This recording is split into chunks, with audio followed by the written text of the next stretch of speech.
Joining me today is one of South Africa's gems, a man whose CV stretches from academia to analysis to even getting involved with some political work. He writes regular columns in newspapers, and he's with me here today, and that is Professor William Gumede. William, welcome to the State of the Nation.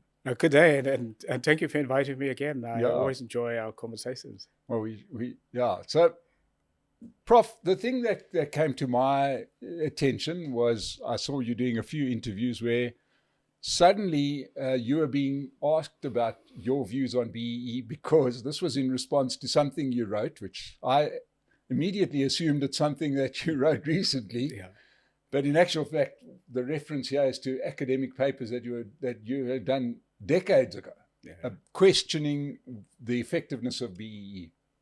No, absolutely. I mean, in 2009, I was asked by a government agency to have a look and make an assessment of where Black economic empowerment is, and can we improve it? What can we do, and so on. And my recommendations at the time was, look, it is not effective. We have to reset it. There's a couple of things wrong with it, and I'll just sort of, in summary, what was at the time wrong with it, and is now sadly even worse. Yeah. I mean, the first thing is it is focused on transferring wealth to individuals, to a few individuals, and often not individuals who've ever been in business before. It's been politicians in most cases who become businessmen and women based on either a BE deal or a government contract. So those sort of instant business people. So the kind of I call them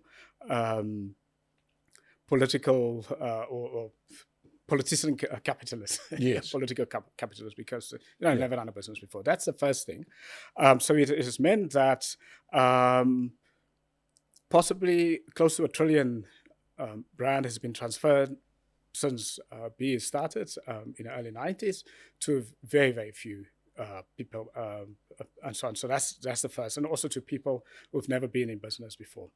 Now, the second weakness of BEE is that BEE has not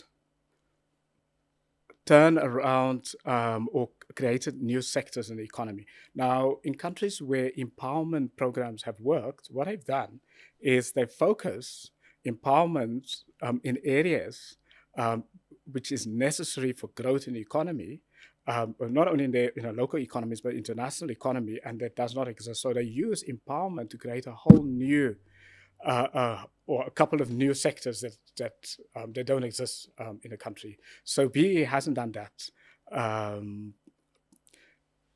Then the third part of the weakness of BE, where it has been successful, BE is often focused on building or expanding small and medium-sized businesses, because small and medium SMEs for short is where the jobs are being created all around the world, whether in developed countries or in developing countries. I mean, in countries like Japan and South Korea, Taiwan, and so on. I mean, 80% plus 90% of the jobs are being created in SMEs. The same in Germany or other countries in Northern Europe.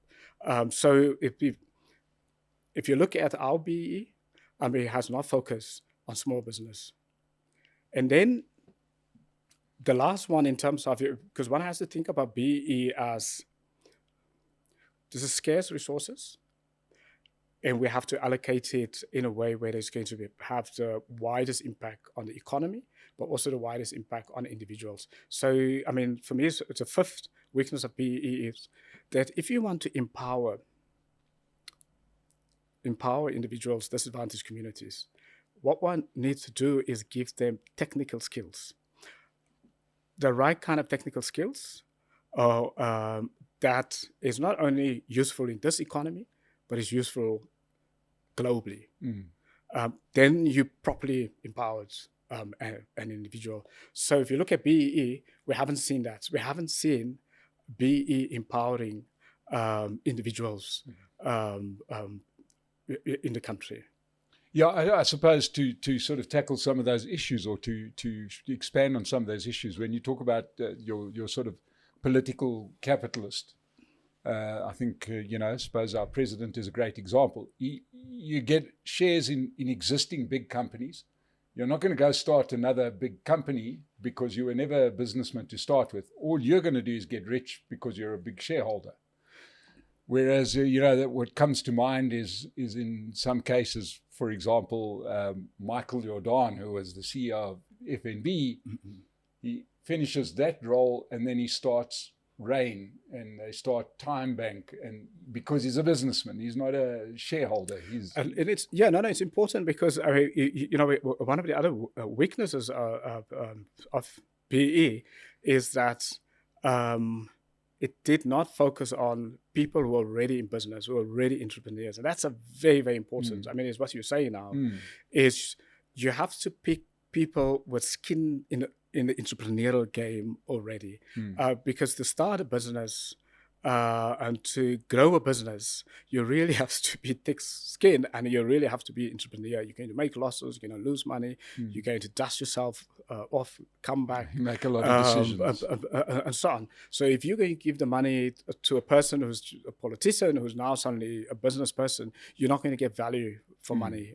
It doesn't add value to the economy. And I mean, and just related to that, I mean, for me, it's a sad part. I mean, in 1990, there was a report from the Deng's finance ministry, the old apartheid finance ministry, and they came up with a report that said that there were, at the time in 1990, 5 million black businessmen and businesswomen and businesses, mostly in the SME space. So that's in 1990. So you have to think about those individuals. If you can imagine, in 1990, you've survived apartheid as a black business person. You've got skin in the game. And those are the people that were supposed to be empowered. Now, what happened, sadly, for that group of people, 5 million across the country, they were not politically connected to the ANC. In fact, the ANC was suspicious of them. The ANC is a left-leaning liberation movement. They're always very suspicious of business and black business, and in the 80s, particularly the kind of businesses, black business that thrived during the apartheid era, because they would, some cadres would ask, look, why are you thriving? You must be connected to the apartheid government. To do business like that is bad. It's not good, because the ANC at the time, and many ANC members and leaders still are very state orientated. Their philosophy is the state must deliver everything, and the state must discipline business, rather than business should create the jobs and so on, and the state should coordinate the market. Yeah, it always feels that the government's attitude towards business is that we allow you to run your business, as if they're the ones that are, have the say over business. With that old sort of threat, I brought you into this world, I can take you out. Absolutely. I mean, and that is wrong. I mean, coming back to that 5 million black business individuals. I mean, for me, it's just, I don't know. I wrote about this in a column when I was a columnist at the Star in 1995, and I was just stunned. Just 5 million individuals that could actually be the base of a whole new business class, if they can just get the capital, if they can get the support, the skills, and so on, that they didn't get during the apartheid era. And yes, the ANC government ignoring them, going to and empowered politicians who knew nothing about business. Yeah, well, they were worried about the 500 listed companies that could easily give equity to get a politically connected person on their board. Yeah, absolutely. And that again is, I mean, the ANC, in their focus on BE, they've been focusing on trying to create black Oppenheimers and black Ruppers. And that is, for me, the wrong strategy. What we needed to get is to build millions of SMEs. People with businesses from 500,000 to 50 million. that kind of individual, because that's at the heart of the economy, and and that is where we're going to get our jobs, and where we're going to reduce inequality, and we're going to reduce poverty. Yeah, and soon enough, from that million X number will become your Ruperts and your Oppenheimers. Not everybody's got the sort of talents or gifts to run those kind of businesses. But what do you say about, because as we sit right now, the debate is on, because I think that, BE is sort of under the spotlight. And the ANC's go-to defense is, transformation. The minute you mention BE, they mention transformation, because it's kind of like a hard one to argue against, I'd imagine. They're saying this is transformation. I would, I would say, as I said, sadly, I've said this now for a very, very long time. So I've been talking about this thing since 1995, and so on. Let's rather focus on we need to transform. Let me just put that straight, because we can't have a society where the previously disadvantaged communities are left behind. But we have to rethink what is transformation, and how do we do transformation, and how we do empowerment. And the first part of the rethink is to focus on to say, well, instead of handing over shares in companies to politically connected people, we stop that. We end that. And what we do is we say, if a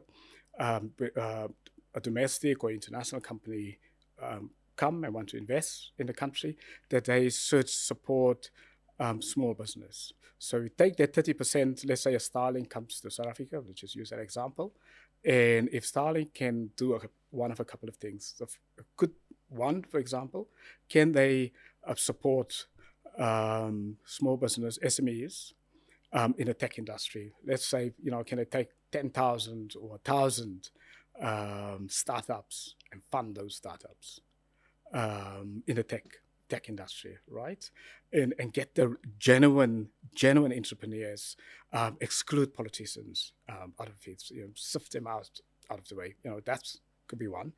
A second one, we could say to them, well, actually, what you could do is take control of 1,000 of the poorest black schools in the country, and invest in those schools, and turn those schools into STEM schools: science, technology, mathematics. Fund the kids in those schools, refurbish the schools, even pay the teacher salaries. I mean, other companies have done it. Tata in India has done it. I mean, Tata, for example, has taken over in whole towns where they pay for everything. They pay for the science schools, they pay the teachers, they pay the kids, they pay the families, and so on, over the duration of the period that the children are in school.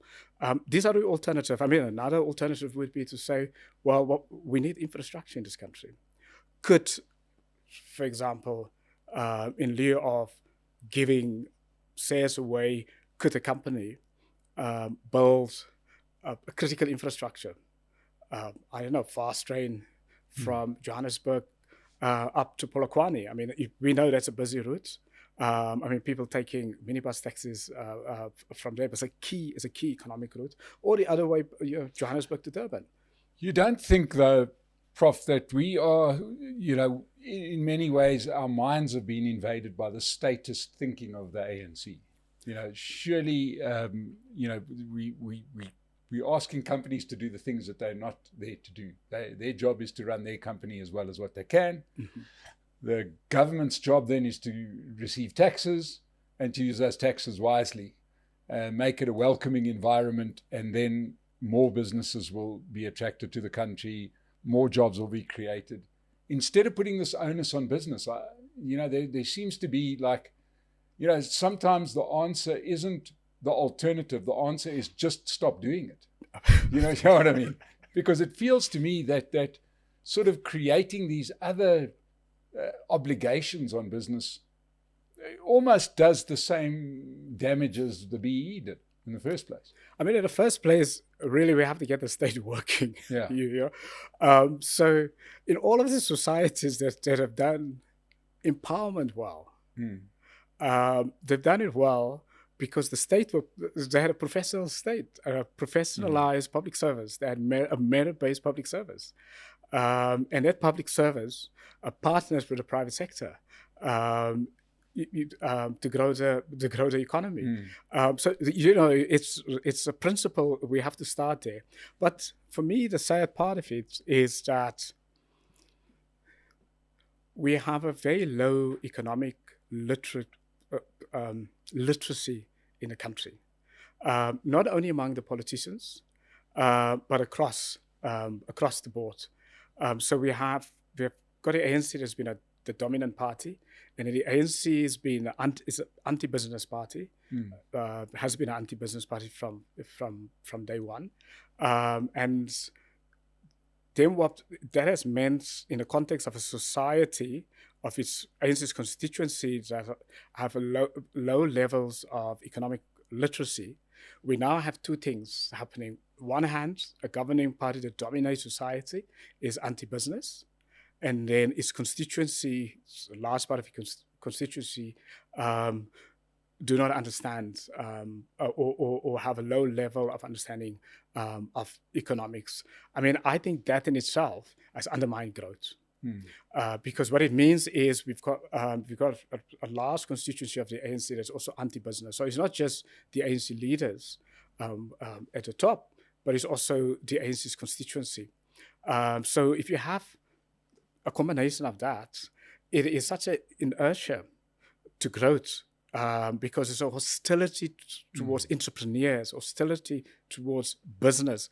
And in our world now, I mean, the countries that do well, it's business drives growth. Yeah. I mean, what is let's get out of South Africa. Let's go to China. I mean, what did when Deng, who was the great economic transformer of China, I mean, he did something. He decided to open up the markets and allowed Chinese businesses to thrive. And secondly, what he did is he allowed some kind of property rights, which is, I mean, two things which fundamentally changed the society. I mean, the third one, which is also very important, they brought in gender equality, meaning they managed to unlock the energy of women in the society, because we've got our patriarchal societies, like our society, many African societies, many developing country societies. What happens if you put women aside? You don't get the energy, the ideas of women. If they're not equal, you almost have a society run by men, like 50%, and then intellectual capital, your ideas, your other ideas are just marginalized, and so on. So these three things together in China transformed in China. And here we are in South Africa, that we're stuck to the pre-Deng China ideas. There was against business and against entrepreneurs. Now, it's something else that you've spoken about, because that example you've used of China is of a country which didn't change through a democratic process, because they don't have democracy in China, but the party itself renewed. Somebody came along that was different, and the party actually allowed this chap to take over and do the things that he wanted to do, which brings us to that wonderful term that I did have the spokesman of the ANC recently told us that she wouldn't want foreign investors in this country, but that's fine. That sort of tells us more about the party. But she did mention the word renewal 1,000 times. Without any evidence. But the point is this: how do you get into an environment where, it would be great if our electorate were a little bit more economically astute. Failing that, where has there been examples of these statist, especially liberation movements, transforming? Our problem in South Africa now, our growth problem, is that the ANC is still the majority party, although the ANC is now in a government of national unity, in multi-party national government. And because the ANC its behavior and the policies that its sort of policy ideas many of them are anti-growth. So how do we, or how does the ANC change itself? How does the ANC renew itself to become a more pro-growth a party, to become a more inclusive society, a party, and to become a more competent governing party? Unfortunately for the ANC, if you look historically around the world, and since the Second World War, there were not many liberation movements that turned from status, sort of state-centric parties to modern governing parties. In Africa, in fact, there were no governing parties have been able to do that while being in government. Renewal in the African context only happened when dominant liberation movements went into opposition. For example, in Mauritius, in Cape Verde. The two liberation movements, once they were kicked out of power and they went into opposition and they didn't have the trappings of power and they had sort of, introspection, and they kicked out some of the older leaders and they brought in fresh leadership, they changed. There's one liberation movement, though, they did, and it's the People's Action Party in Singapore, and they did it very dramatically. If I can unpack you how dramatic, they took the equivalent of their National Executive Committee, so the equivalent of the ANC's National Executive Committee. They looked at those individuals and they fired more than 50% of them for incompetence, corruption, and for just irrelevance. And then what did they do thereafter? They hired a private HR recruitment company from abroad and then gave them the assignment to interview people across the country who are interested to join the National Executive Committee of the party. Non-members, right? And they had interviews, they called a national call for any individual. And they appointed new people, most of them who've never been a member of the party. And there was a new national executive and also parliamentary representative. Of course, then the old guard of the People's Action Party, they rebelled. I was like, hello, we are cadres, struggle credentials. Why do you appoint people who've never been in a struggle before, don't know the party? And they formed their own party. And in then the next elections, actually the People's Action Party won because society was so, citizens were so impressed and they bought into the renewal. And that has been the heart of Singapore. Look where Singapore is. I mean, from a human capital point of view, they're the same level as Germany. And so one of the most successful economies in the world. And you have to think about it in 1968, when they, that economy was a poorer economy than most African economies. And 90% of everyone in Singapore lived in an informal settlement. You just have to think about it. 90% of a country. I mean, I grew up in an informal settlement for the first 12 years of my life. But I have to imagine a whole country that 90% of a country, you start off at independence, everyone lives in an informal settlement, and you turn that around within 30 years. We're talking about, 30 years. By doing this dramatic renewal. And so what does it say? What is the lesson from the lesson? It is competency is more important than struggle credentials. Competency. And competency is more important than color. Competency. So if we genuinely want to deal or poverty, or black poverty, or black inequality, we then have to make the tough decision to go for competence, no matter the color, no matter the struggle credentials. Because if we do that, we will empower the widest number of Black South Africans. Yeah. Now, obviously, we've got to see this in the light of the ANC's own internal issues, which is that they've put transformation ahead of growth in their hierarchy of stuff to do. And transformation, as the word suggests, isn't growth. It's in fact just change. So the pie stays the same. It's just the shareholders who are changing. I mean, there are two ways that I could have looked at transformation. The one would have been going for growth and then using growth to transform. Okay, that would be one. So when it means if going for growth full on, it would then mean all the pro-growth policies, which might go against the ANC's ideology.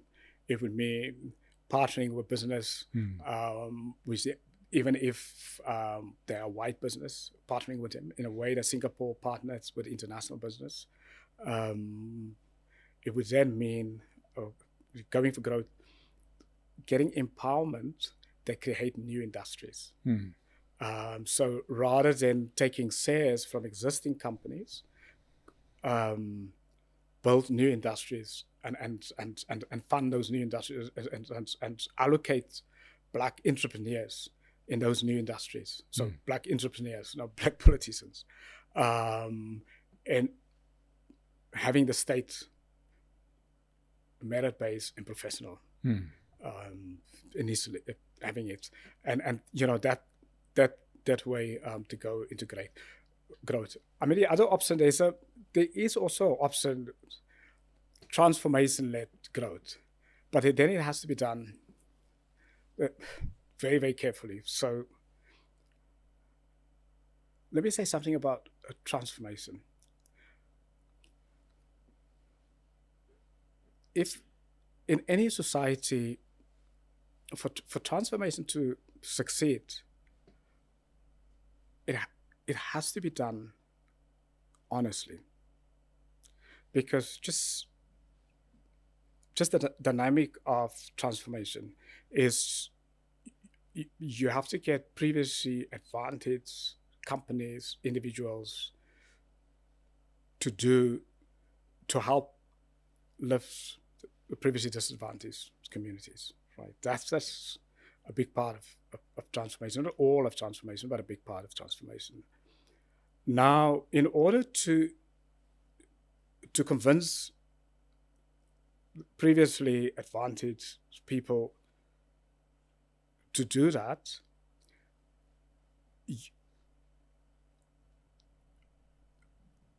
the policies will always have to be honest. If one state capture happens, you lose the moral push to get people to do that, and that's the the one part is. The second structural, I don't want to say it's a structural weakness about transformation, is that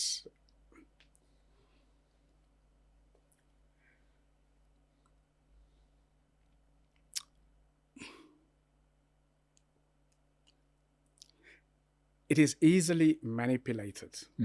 There's a potential of it being captured and manipulated. And that is why it has failed. If in a way we've done, the way South Africa has done it, we've done it in an African way and in a Malaysian way. So we've done it the way Zimbabwe has done it, we've done it the way Malaysia has done it. So if you do it that way, where you take existing entities and then you give shares to previously disadvantaged communities. So transformation is the potential to capture it. Yes. And when you get the tipping point of capture, it is very difficult then to continue with it. To me, the weakness in transformation is that it made too fatally flawed assumptions in my estimation. Fatally flawed assumptions. And one is about, the one is an assumption about white business people, and the other is an assumption made about black business people, which I think both are wrong, because South Africa does have a fairly unique situation. As our president so wonderfully put it, the colonialists stayed. He was saying this as he's going to America, where the colonialists did stay. But anyway, that's his own issues. But the point is that people like myself, we are patriotic South Africans, don't think of ourselves as anything else. But they made an assumption that whites wouldn't want to grow the economy, which is a crazy assumption, because if you've got a business that's going, you want this economy to be as big as possible. The last thing I want is a small economy. I want the massive economy. I'll sell more goods and services. So this assumption was crazy, that the people who did have, almost a monopoly on business wouldn't want to see business grow. I mean, that was already evident, but I suppose they were sitting in exile. But it was already evident in the 70s and 80s that white business had outgrown whites. Then the assumption on the other side of the ledger was that black business people, when put into those positions, would behave, I presume, recklessly in the thoughts of the ANC. And if you ran a retail business, you'd suddenly double your staff complement, or you do something that is crazy just to help the country, to give more jobs. Whereas any business person in the same situation generally makes similar decisions. We have to be obsessed about getting growth. Yes. I mean, that's it. Unfortunately, there are many people who don't believe in growth, who think it's some kind of new liberal or World Bank conspiracy. Yes. And that's, we have to start there. If we obsess about growth, economic growth, then we look at the policies that will get us there. Yes. If we doubt about, if we think growth, we don't know, this seems very new liberal, seems a World Bank conspiracy, then we're not serious about it. And the second thing that we really have to obsess about, growing the size of the economy. Absolutely. So when I say growing the size of the economy, create new industries that haven't existed before. That will get us the growth. So growth, and the third part of it, create export industries. So getting black people to set up entirely new companies and entirely new industries for export. So export-orientated growth. Now, why am I saying that? When you manufacture something and you sell it abroad, there's a couple of things. It changes you, and it changes your own economy also, and it changes your own business. How? Firstly, when you manufacture something and you're going to sell it in America, or you're going to sell it in China or Japan, you have to compete in that market in Japan and America. They've got standards. So you have to build, whatever you manufacture has to be at a top class. And you have to put in, you have to get the skills, the technology, and so on. And by doing that, you also change the local economy. And so on. And that has been, for me, been the success of the East Asian developmental stage. You create companies at home to export abroad in a tough market. And as you export abroad, you have to understand those markets. You have to understand how the American market works, and the consumer, or the Japanese consumer. So it is it's also a learning exercise, and you as the individual entrepreneurs also change. But our country is also changing at the same time. And then whoever buys our products made in South Africa, manufactured here in those countries, their view of South Africa also changes, and that also brings in new investment. So it is a cycle. It's a virtuous cycle. That is why, from an empowerment point of view, we have to focus on that. Getting black entrepreneurs with skin in the game already, not people who are politicians or sitting in the public service, gives them some money to start a business. We look at the people already doing business. For me, it's one of very exciting stories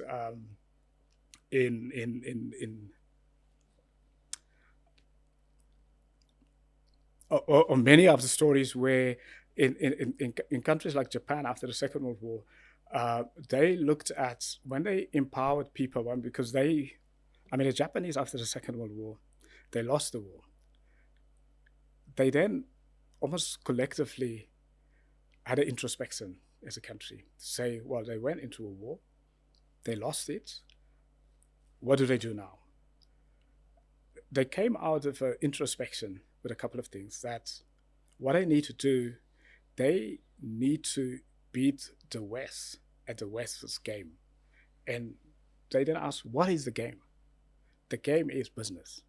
Yeah, Japan had to create global businesses that would beat the American business. I mean, just think about that idea. Amazing. I mean, like the transformation idea. I mean, the first Prime Minister of Japan, he called it, let's create the commercial state, because we don't have a public state, we don't have an army and so on. And so on. Whereas immediately after colonialism in the African space, most African countries, most liberation movements said, well, let's look at the state. Take over all businesses, nationalize it, look at the state, and the state must deliver. So from a Black society point of view, Black community point of view, and I don't want to emphasize Black community, and so on, but if we could get a mindset change into one, growth mindset, economic growth mindset. The second one is that we have to create new businesses, and three, we have to get empowerment from an empowerment point of view, the best skills, ultimately the best skills, and then we have to hold government accountable for that. So it would mean we cannot have a 30% pass rate. And the Black community cannot allow any party to adopt a policy like that. If skills, this economy, our economy, the world economy, is the key empowerment above everything else. And I mean, also as a Black community, cannot allow there to be 450 Black schools in the country that don't teach maths. I mean, and so on. So empowerment, I would say, individual empowerment is maths. Get everyone, every Black South African to pass matric with mathematics. We would change this country within 5 years. And that, of course, is just a decision. You just decide you want to do it, and you do it. You mentioned the case of Japan. I'm always taken with the story of South Korea. Because, at least one can look at the Japanese and say, how wonderfully sort of, great was the thinking of taking this war-torn nation, bomb to nothing, and then say, well, we're going to compete with the first world. That was revolutionary thinking and brilliant. But Korea, to me, is great. And I know we've also, you've got a similar but different story around India. But, the Korean miracle, when Korea became independent, it was at the end of a grueling war and there was nothing left standing. There were no buildings, there was nothing, no infrastructure. And they became independent the same month as Ghana became independent, and Ghana was richer than South Korea. And look at them now. But, the Korean miracle was that they decided after about 10 or 12 years of just being a poor country, badly run, that they decided they were going to get rich. And you know what they did, Prof?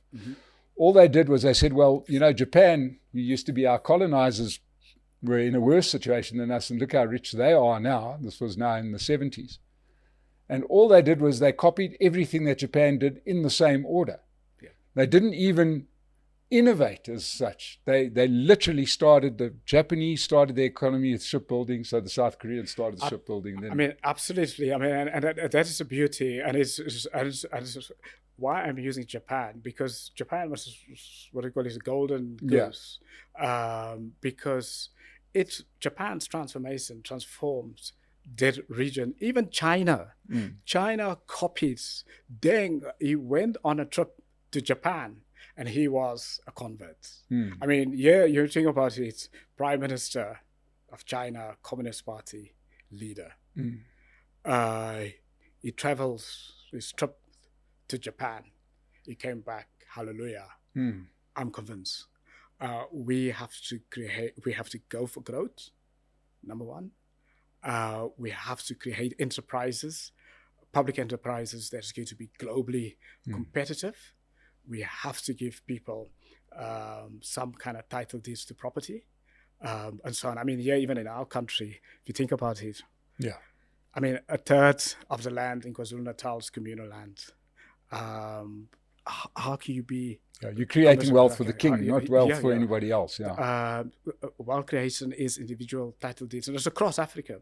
So people talk about land reform. That's the first land reform that should be done. You can't have in KwaZulu-Natal, you can't have in the Eastern Cape and Limpopo and so on, a third and above of the land is in communal hands. You have to hand it over to the families and to individuals, make it private property. That will transform the whole society. Now, and that is also most African countries, sadly, who have communal land, where people are on communal land, they can't unlock their communal land because they're saying, well, let's take the land from a few other individuals who have property and that will now transform. So instead of, for me, the obvious is on the land issue, and sorry that I'm jumping to the land issue because it's a very, very important part of growth, of economic growth.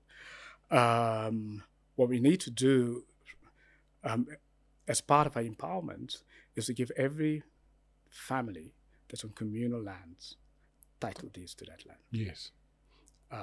Turn it into private individual property, and so on. So, and all of these suggestions I'm making, it can't happen unless we have a mindset change. We totally have a mindset change. So we have to reimagine everything, all of our past ways of thinking and assumptions. I mean, that's what the Japanese had to do. You have to say, well, you know, I grew up with this view, this cultural view, this political view has to be put aside. To do things that maybe culturally won't make sense. For example, let's just say on the property rights issue, communal land. Many people grow up, say, well, this is our culture. Communal lands under the auspices of the chief and so on. Now we have to break that and say, no. If we want to build, we want to get growth, if you want to make this, black people rich, if you make South Africa richer and wealthier, we have to break their culture. And that is what the Chinese did. That's what the Japanese did.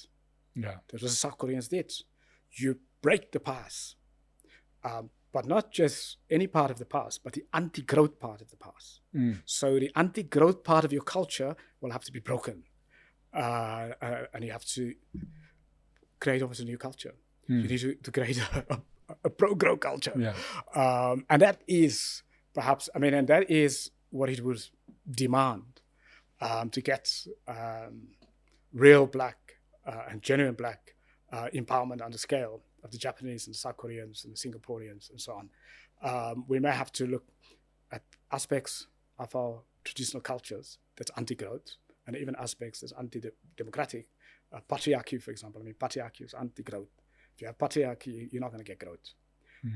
Because patriarchy means one individual, old male individual, is in charge. You have to listen, even if that individual is unwise, is stupid, you have to listen to those individuals. You put aside the ideas of women, of younger people, the energy of women, the energy of younger people. So it's an anti-growth ideology, cultural ideology. Well, ladies and gentlemen, do you think there's anybody that within the state apparatus that will watch this? And if you are, maybe it's just one of you somewhere. please listen to some common sense. Please listen to somebody that is out there, wants the best for the country. It's not that hard. We've got examples from all over the world where these kind of policies have worked. And we've got so many examples where the policies that we're currently following haven't worked. Maybe there's hope for South Africa. And sometimes the biggest turnaround, we've mentioned Japan, the turnaround came after a grueling war. Germany, the same situation. Korea, the same situation. South Africa's had its own war. It's a war with ourselves, sadly, but everything is there. This country could be turned around. Professor William Gumede, thank you so much for joining us on the State of the Nation. Thank you. Thank you to Pace Car Rental for sponsoring us. Please support them. And subscribe to the channel if you haven't already. Prof, thank you so much. Thank you for having me, and God bless. Also, God bless our country. Yeah, let's hope. Thank you.